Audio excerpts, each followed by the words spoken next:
नमस्कार, अमन study point पर आप लोगों का हार्दिक स्वागत है। आज का वीडियो स्पेशल रूप से उन विद्यार्थियों के लिए है, उन प्रतियोगी छात्रों के लिए है जो खंड शिक्षा की तैयारी कर रहे हों। देखिए, इस वीडियो में हम लोग खंड शिक्षा अधिकारी से संबंधित 60 दिवसीय स्ट्रेटजी प्लान के बारे में चर्चा करेंगे और पूरा वीडियो देखिएगा।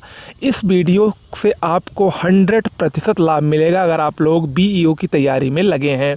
इन 60 दिनों में आपको किस सब्जेक्ट्स को कितने दिन देने हैं, कौन सा सब्जेक्ट्स अच्छे से पढ़ना है, इन सब को मैं विस्तार से बताने वाला हूं। साथ ही साथ मैं आपको इसके एक्सपेक्टेड कट ऑफ के बारे में भी थोड़ा बहुत गेस करूंगा कि इसमें कितने प्रश्न आपको लाने हैं, कितने क्वेश्चन आप लोग अगर सही कर लेंगे तो आप सेफ जोन में माने जाएंगे मेंस के लिए।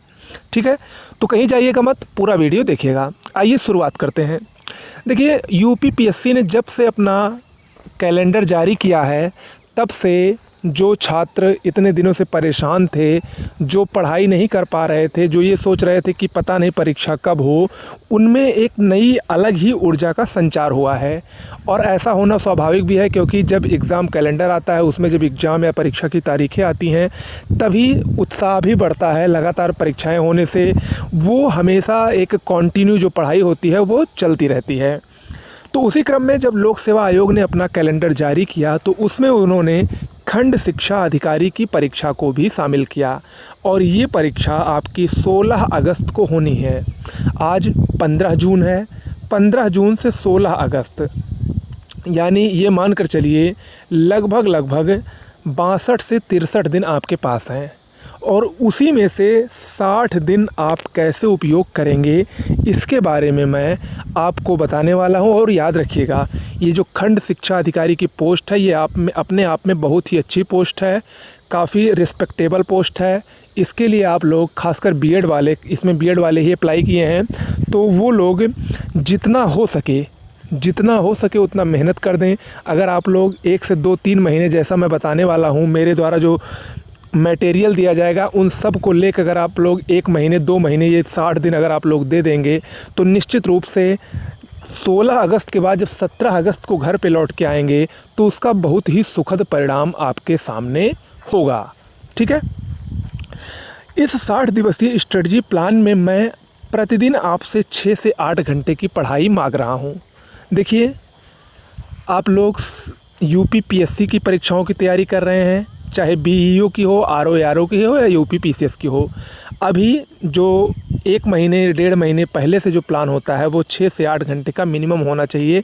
और 6 से 8 घंटे पढ़ना 24 घंटे में कोई बहुत बड़ी बात नहीं है, उससे ज़्यादा भी आप पढ़ सकते हैं, लेकिन मिनिमम 6 घंटे आपको ज़रूर ही देना पड़ेगा, तभी आपका ये 60 दिन में कवर हो पाएगा। अन्यथा अगर आप लोग 1 घंटे पढ़ेंगे, 2 घंटे पढ़ेंगे, और या बहुत से लोग ऐसे भी होते हैं जो 1 दिन में 10 घंटे पढ़ लिए और 2 दिन पढ़े ही नहीं, तो ऐसा पढ़ने से कोई मतलब नहीं है। रेगुलरिटी के साथ पढ़िए, भले ही 6 घंटे पढ़िए। ठीक है, तो कम से कम 6 से 8 घंटे आपको डेली पढ़ना ही है। बात करते हैं हम बीईओ में। एक ही पेपर होगा प्री एग्ज़ाम में जिसमें 120 question total GS, math, reasoning, current affairs include करके पूछे जाएंगे। जीएस में आपका सब कुछ पूछा जाएगा, इतिहास, भूगोल, आर्ट एंड कल्चर, संविधान, economy, current affairs, UP special, जनसंख्या, नगरीकरण, एग्रीकल्चर, मतलब सब कुछ मिक्सअप करके जीएस में पूछा जाएगा। साथ में मैथ और रीजनिंग के भी 10 से 15 प्रश्न आ सकते हैं। अगर आप लोगों की मैथ रीजनिंग वीक है तो उसको बिल्कुल मत पढ़िए, कोई ज़रूरत नहीं है पढ़ने की। आसानी से अगर आप लोग नहीं भी पढ़ेंगे तो भी आप लोग 10 से 15 प्रश्नों में 4 से 5 प्रश्न आसानी से कर ले जाएंगे, तो उसके लिए बहुत ज़्यादा परेशान होने की आवश्यकता नहीं है। जीएस को आसानी से कवर कर लेंगे तो हो जाएगा। अब इसके बाद हम लोग बात करते हैं कि इसकी एक्सपेक्टेड कट ऑफ कितनी जाएगी, यानी 120 प्रश्नों में अगर आप लोग कितने सही कर दें तो आपका मेंस में सिलेक्शन हो जाएगा। तो मेरा जहाँ तक अनुमान है, और देखिए मैंने जितनी भी बार गेस किया है, चाहे जिस परीक्षा के बारे में, चाहे यूपीपीसीएस हो या यूपीएससी की कोई भी परीक्षा हो, वो सभी गेस हमारे 99.99% सही ही निकले हैं। इसमें भी मैं आपको बता रहा हूँ, ध्यान से सुन लीजिए। अगर आपका 85 से 90 के बीच में सही है, क्वेश्चन की मैं बात कर रहा हूँ माइनस मार्किंग को छोड़ के, 120 प्रश्न में अगर आपके 85 प्लस सही हैं तो आपका मेंस के लिए सिलेक्शन सुनिश्चित है, ये मान के चलिए। ओके, तो इतना आपको लाना है, इसके लिए आपको अच्छे से 2 महीने आपको देने पड़ेंगे। आइए हम लोग शुरुआत करते हैं अपने प्लान के बारे में। देखिए, सबसे महत्वपूर्ण विषय जिससे कम से कम 15 क्वेश्चन आने वाले हैं, इतिहास। 120 में कम से कम 15 से 20 प्रश्न इतिहास से आने वाले हैं। उसके लिए आपको 12 दिन मैं दे रहा हूं, और इन 12 दिनों का भी मैं डिवीज़न कर रहा हूं। अच्छे से देखिए, इन 12 दिनों में आपको 6 दिन मॉडर्न इंडिया पे फोकस करना है। आधुनिक भारत के इतिहास को 6 दिन को देना है, क्योंकि आधुनिक भारत के इतिहास से और भारतीय राष्ट्रीय आंदोलन इंक्लूड करके सबसे ज़्यादा प्रश्न पूछे जाते हैं। तो 6 दिन आपको आधुनिक भारत से देने हैं। आधुनिक भारत के लिए आपको क्या पढ़ना है? आधुनिक भारत के लिए आपको या एस के पांडे की बुक पढ़नी है, या फिर आप लोग स्पेक्ट्रम की बुक पढ़ सकते हैं। वैसे मैं BU के लिए प्रेफर करूँगा एस के पांडे।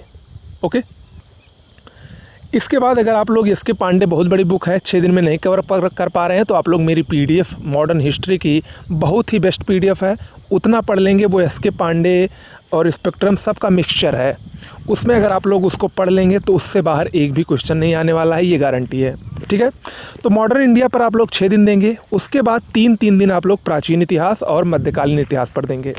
ओके, तो यानी 12 दिन में आपको इतिहास कवर करना है, और ऐसा आपको करना ही पड़ेगा। और देखिए, एक सलाह मैं आपको और दूंगा, हो सके तो आप एक दिन में 2 सब्जेक्ट्स को लेकर चलिए। एक सब्जेक्ट्स लगातार 6 से 8 घंटे पढ़ना बहुत बड़ी बात होती है, इरिटेटिंग महसूस होगी आपको। उससे अच्छा है कि आप लोग 3 घंटे 2 सब्जेक्ट्स को दें।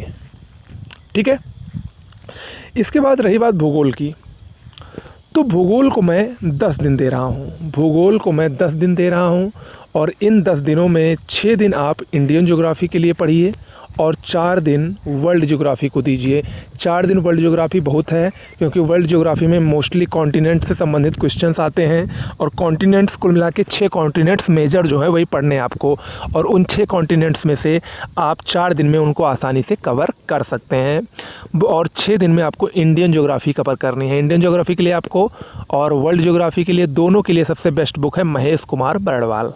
ठीक है, दोनों एक कंप्लीट में आती है। महेश कुमार बरड़वाल की एक आती है भूगोल एक समग्र अध्ययन के नाम से, उसको आप ले लीजिए। उसमें दोनों एक साथ दिया गया है, इंडियन और वर्ल्ड, और उससे बेहतर बुक कोई है भी नहीं। या उसको नहीं पढ़ना है तो आप लोग मेरी PDF, अभी मैं उसके बारे में बताऊंगा, अगर आप उसको ले लेंगे तो किताबों की आवश्यकता नहीं पड़ने वाली है, 100% गारंटी के साथ। संविधान को 7 दिन में कवर कीजिए। पॉलिटी इजी है, बहुत आसानी से 7 दिन में कवर हो जाएगी। पॉलिटी के लिए M लक्ष्मीकांत या हमारी PDF, दोनों में से कोई भी बुक आप चूज़ कर सकते हैं, या परीक्षा वाली भी बेटर है, देख लीजिए आपको जो अच्छा लगे। विज्ञान को मैं 8 दिन दे रहा हूँ। विज्ञान काफ़ी इंपॉर्टेंट है, विज्ञान से काफ़ी ज़्यादा प्रश्न आ रहे हैं, और इन विज्ञान में भी 3 पार्ट हैं, और 3 पार्ट में जो सबसे इम्पॉर्टेंट पार्ट है, जिससे सबसे ज़्यादा क्वेश्चन पूछे जाते हैं, जीव विज्ञान, बायोलॉजी। बायोलॉजी को मैं 4 दिन दे रहा हूँ। 4 दिन में आप अपना बायो कवर कीजिए, और बायो में भी जो मेन चैप्टर हैं, खासकर मानव रोग, ह्यूमन बॉडी के जितने भी चैप्टर हैं, चाहे वो रक्त परिसंचरण हो, या फिर तंत्रिका तंत्र से संबंधित कुछ क्वेश्चन हो, या फिर इसके अलावा जो प्लांट वाली बायोलॉजी है उसको आप पढ़ लीजिएगा। ठीक है, प्लांट वाली, जिसको बॉटनी हम लोग कहते हैं, उसके बारे में थोड़ा बहुत जानकारी कर लीजिएगा। 4 दिन आप बायो को देंगे, इसके बाद 3 दिन आप फिजिक्स को देंगे, जिसको भौतिक विज्ञान कहा जाता है, और 1 दिन आप केमिस्ट्री को देंगे। केमिस्ट्री से सबसे कम क्वेश्चन पूछे जाते हैं, और 1 दिन में केमिस्ट्री जो हमारी PDF, अगर आप उसको ले लेंगे विज्ञान की, तो वो 1 दिन में ही कवर हो जाएगी। ऐसा मैंने उसको डिज़ाइन ही किया है। ठीक है, पर्यावरण पारिस्थितिकी को आप 3 दिन दीजिए। इंपॉर्टेंट है पर्यावरण पारिस्थितिकी से करंट के क्वेश्चंस काफ़ी आते हैं। करंट्स के क्वेश्चन मैं आपको PDF के माध्यम से दे दूंगा, और जो इसके मेजर पार्ट हैं वो आप लोग पढ़ लीजिएगा। परीक्षावाड़ी इसकी सबसे बेहतर बुक है। अर्थव्यवस्था के लिए 2 दिन दीजिए। देखिए, अर्थव्यवस्था से मेनली क्या होता है, वो करंट अफेयर्स के क्वेश्चन ज़्यादा अर्थव्यवस्था से आते हैं, लेकिन जो ट्रेडिशनल टाइप के क्वेश्चन आते हैं, जैसे पंचवर्षीय योजनाओं से या बैंकिंग सेक्टर से कुछ प्रश्न आ जाते हैं, तो उसके लिए आपको क्या करना है, घटना चक्र की जो UP PCS के बैक ईयर क्वेश्चन के पेपर की एक आती है, घटना चक्र की अतिरिक्तांक, उसको आप लोग लेकर आराम से पढ़ सकते हैं। ठीक है, कला संस्कृति, art and culture specially mention किया गया है सिलेबस में, इसीलिए उसको मैं 2 दिन दे रहा हूँ। आर्ट एंड कल्चर अच्छे से पढ़िएगा। इसके बाद UP स्पेशल जनसंख्या को 2 दिन में कवर कीजिए। UP स्पेशल से क्वेश्चन इस बार आ सकते हैं, हल्के में मत लीजिएगा। जनसंख्या से बहुत कम संभावना है, लेकिन फिर भी अगर आप लोग चाहें तो पढ़ सकते हैं। दोनों के लिए आप लोग चाहे घटना चक्र की बुक ले लीजिए या फिर परीक्षावाणी के लिए, दोनों बेस्ट हैं। इसके बाद एग्रीकल्चर के लिए मैं आपको 1 दिन दे रहा हूँ। एग्रीकल्चर इंपॉर्टेंट है, एग्रीकल्चर अलग से मेंशन किया गया है, 1 दिन में आपका एग्रीकल्चर समाप्त हो जाएगा। ठीक है, एग्रीकल्चर को मैं 1 दिन इसलिए दे रहा हूँ क्योंकि एग्रीकल्चर आपको जियोग्राफी में भी पढ़ना है, तो लगभग 70% एग्रीकल्चर आप जियोग्राफी में ही पढ़ ले जाएंगे। जो 30% बचा रहेगा उसको आप लोग इस 1 दिन में इंक्लूड कर दीजिएगा। और एग्रीकल्चर का जो डाटा है ये सब मैं आपको समय समय पर अपने चैनल के माध्यम से देता रहूँगा। ये सब हमारी PDF में मेंशन भी है, अगर आप लोग उस PDF को ले लेते हैं तो। मैथ रीजनिंग डेली आपको 1 घंटे देना है। मैथ रीजनिंग को डेली आपको 1 घंटे देना ही पड़ेगा। और 1 घंटे में आपको क्या करना है, जो बैक ईयर के क्वेश्चंस, बैक ईयर में आए हुए क्वेश्चंस हैं उन्हीं को सिर्फ सॉल्व करके जाना है, नया कुछ भी नहीं पढ़ना है। उसी को सॉल्व कर लेंगे तो निश्चित रूप से आपका सिलेक्शन या जो 10-15 क्वेश्चंस आते हैं उसमें 10 प्लस आसानी से आप लोग कर ले जाएंगे। करंट को डेली देना है, लेकिन करंट के लिए मैं लास्ट के 5 दिन दे रहा हूँ। करंट के लिए मैं लास्ट के 5 दिन दे रहा हूँ, लेकिन वैसे तो आपको करंट डेली पढ़ना चाहिए क्योंकि आगे बहुत सारी परीक्षाएं हैं। UP PCS है, खंड शिक्षा अधिकारी के अलावा RO है, तो उन सब के लिए करंट बहुत ही उपयोगी है और करंट आपको डेली पढ़ना चाहिए। लेकिन लास्ट के 5 दिन करंट के लिए स्पेशली मैं दे रहा हूँ, उसमें आप लोग चाहें तो आसानी से पढ़ सकते हैं। इसके बाद ये सब मिला के कुल 52 दिन हुए। अभी भी आपके पास 8 दिन बाकी हैं। ये 8 दिन मैं आपको रिवीज़न के लिए दे रहा हूँ। ये जो 8 दिन बचे हैं इसमें आप लोग जितने भी पढ़े हैं उसका आपने नोट्स बनाया होगा। देखिए, सबसे पहली बात, अगर आप लोग हमारी PDF लेते हैं या आप लोग किसी बुक से पढ़ते हैं तो उसके जो इम्पोर्टेंट पॉइंट है उसका आप नोट्स बनाइए और वही नोट्स 8 दिन में रिवीज़न के लिए काम आएगी। ठीक है, रिवीज़न के लिए 8 दिन। ओके, तो ये कुल मिला के एक स्ट्रेटजी थी जो मुझे अच्छी लगी, मैंने शेयर की। आप लोगों को कैसे लगी ज़रूर बताइएगा। और इसके अलावा कोई क्वेश्चन हो तो नो डाउट पूछिए।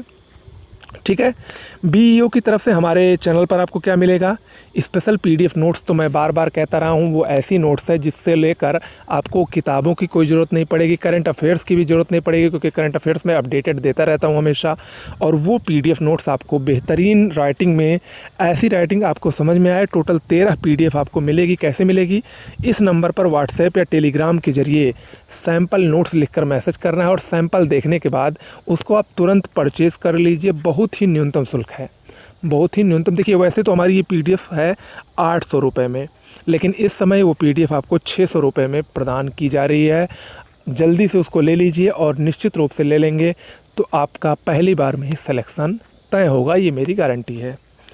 इसके बाद BEO स्पेशल टेस्ट सीरीज़ भी जल्दी चलेगी, आपको जल्दी ही उसका नोटिफिकेशन मिलेगा। टोटल 15 टेस्ट रहेंगे, उसके लिए भी आप लोग चाहें तो जुड़ सकते हैं। BEO का 50 दिवसीय क्रैश कोर्स भी 18 जून से प्रारंभ हो रहा है, उसके लिए भी आप लोग जुड़ सकते हैं इसी नंबर पे व्हाट्सएप करके। और देखिए, आप लोगों को इनमें से जो कुछ चाहिए वो आप व्हाट्सएप के ज़रिए या टेलीग्राम के ज़रिए मैसेज करके संपर्क कर सकते हैं। कुल मिलाकर इन 60 दिनों में अगर आप लोग अपने आप को समर्पित कर देंगे तो निश्चित रूप से 17 अगस्त को आपको इसका सुखद परिणाम देखने को मिलेगा। 17 अगस्त को आप लोग जब पेपर देकर आएंगे तो निश्चित ही अपने आप को एक सेफ़ जोन में महसूस करेंगे, अगर मेरे द्वारा बताए गए और मेरे सुझाव के आधार पर आप वर्क कर लेते हैं तो। ठीक है, डरिए मत। कुछ लोग सीटों को देखकर डर जाते हैं कि सीट्स कम हैं और मेरा सिलेक्शन नहीं होगा, वो पहले ही मान कर चलते हैं। ऐसे विद्यार्थियों के लिए, ऐसे प्रतियोगी छात्रों के लिए मेरा यही संदेश है कि अगर आप लोग डरेंगे तो आप लोग कोई भी एग्ज़ाम क्वालिफाई नहीं कर पाएंगे, क्योंकि ज़रूरी नहीं है कि हर एग्ज़ाम में आपको 50,000, 60,000, 70,000 सीटें मिलें। ठीक है, अगर आप लोग मेहनत करते हैं, सीधा सा एक लॉजिक रखिए अपने पास, अपने दिमाग में एक बात बिठा लीजिए। 120 प्रश्न का पेपर है, मान लीजिए कोई, अगर आपका 100 प्लस प्रश्न सही है तो चाहे उसमें 2 सीट है, 5 सीट है, 10 सीट है, 20 सीट है, उससे नहीं मतलब है, आपका सिलेक्शन तय है। सीधी सी बात, एक लाइन में। अगर आप पढ़ते ही नहीं हैं, आपके 70 क्वेश्चन सही हो रहे हैं, 75 क्वेश्चन सही हो रहे हैं, तो 50,000 सीट्स भी हो तो भी आपका कुछ नहीं हो पाएगा। तो सीधा सा फंडा रखिए, खूब पढ़िए। और खूब का मतलब ये नहीं है कि जो मर्जी वो पढ़िए, सेलेक्टिव चीज़ें पढ़िए। जो मैं बता रहा हूँ बिल्कुल सिलेक्टेड है। देखिए, मैं आप लोगों की तरह एकदम गुजर चुका हूँ, मैंने भी ये सब देखा है, इसीलिए अनुभव से जो मुझे थोड़ा बहुत आया वो मैंने सोचा आप लोगों को शेयर कर दूं। क्योंकि अभी आप लोगों में से बहुत से लोग ऐसे होंगे जो नया नया तैयारी करना प्रारंभ हुए हैं, तो वो लोग भटके ना, इसके लिए मैं अपने आप को आपको जो मैंने देखा है वो मैं आपको शेयर कर रहा हूँ, और मैंने उसको देखने के बाद जो सीखा उससे और उस पर वर्क किया, उसका नतीजा मुझे काफ़ी सकारात्मक मिला, काफ़ी अच्छा मिला। तो उसी को मैं चाहता हूँ कि आप लोग भी फॉलो करें और निश्चित रूप से उसका भी आपको सकारात्मक परिणाम मिलेगा। ओके, तो दोस्तों कैसा लगा ज़रूर बताइएगा। इसके अलावा हमारे चैनल पर धीरे धीरे आपको इम्पोर्टेंट चीज़ें, करंट अफेयर्स से रिलेटेड, जीएस से संबंधित सब कुछ मिलती रहेंगी। लेकिन अगर आप लोग को इन तीनों में से कुछ भी चाहिए तो इसी नंबर पर व्हाट्सएप करिए या टेलीग्राम के जरिए, या कॉल भी कर सकते हैं, लेकिन कॉल मत करिएगा, व्हाट्सएप या टेलीग्राम के जरिए मैसेज करके संपर्क कर सकते हैं। ठीक है, धन्यवाद।